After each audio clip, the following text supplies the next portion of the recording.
राधे कृष्ण। आप सभी को श्री चैनल में आप सभी का स्वागत है। पद्मिनी एकादशी व्रत कथा।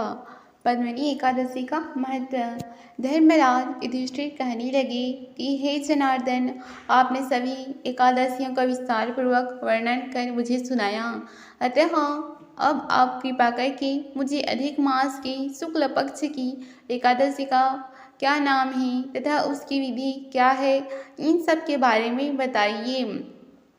श्री भगवान बोले, हे राजन, अधिक मास में शुक्ल पक्ष की जो एकादशी आती है वह पद्मिनी कमला एकादशी कहलाती है। वैसे तो प्रत्येक वर्ष 24 एकादशियाँ होती हैं। जब अधिक मास या मल मास आता है तब इनकी संख्या बढ़कर 26 हो जाती है। अधिक मास या मल मास को जोड़कर वर्ष में 26 एकादशियाँ होती है।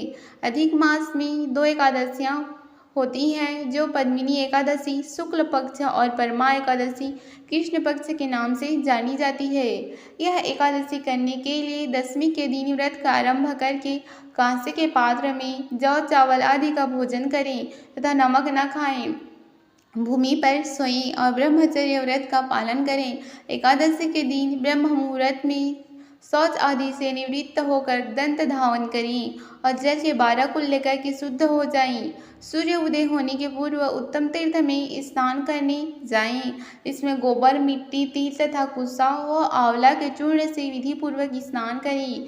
श्वेत वस्त्र धारण करके भगवान विष्णु के मंदिर जाकर पूजा अर्चना करें। भगवान कृष्ण बोले, पुरुषोत्तम मास में अनेक पुण्य को देने वाली एकादशी का नाम पद्मिनी है।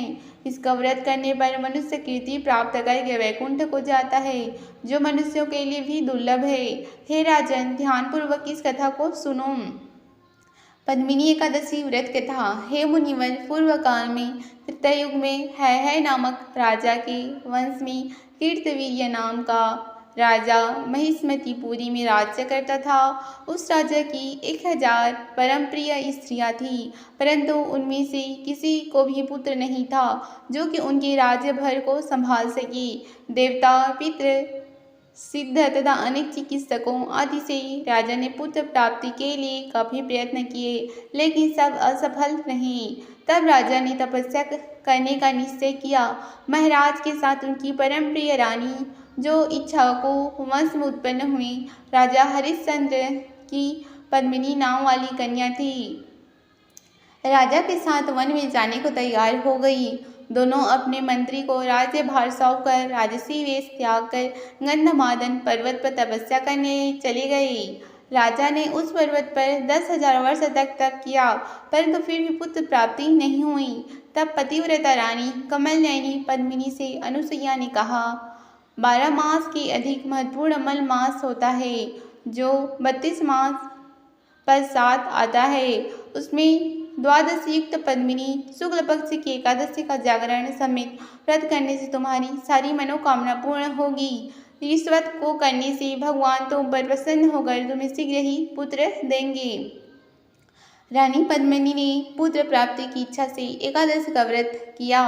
वह एकादशी को निराहार रहकर रात्रि जागरण करती। इस व्रत से प्रसन्न होकर भगवान विष्णु ने उन्हें पुत्र प्राप्ति का वरदान दिया। इसी के प्रभाव से पद्मिनी के घर कार्तवीर्य उत्पन्न हुए, जो बलवान थे और उनके समान तीनों लोकों में कोई बलवान नहीं था। तीनों लोकों में भगवान के सिवा उनको जीतने का सामर्थ्य किसी में नहीं था। सो हे नारद, जिन मनुष्यों ने मल मास शुक्ल पक्ष एकादशी का व्रत किया है, जो संपूर्ण कथा को पढ़ते या सुनते हैं, वे भी यश के भागी होकर विष्णु लोक को प्राप्त होते हैं। ये थी एकादशी की कथा। वीडियो पसंद आए तो लाइक कर लीजिएगा और चैनल को सब्सक्राइब कर लीजिएगा। धन्यवाद। राधे राधे।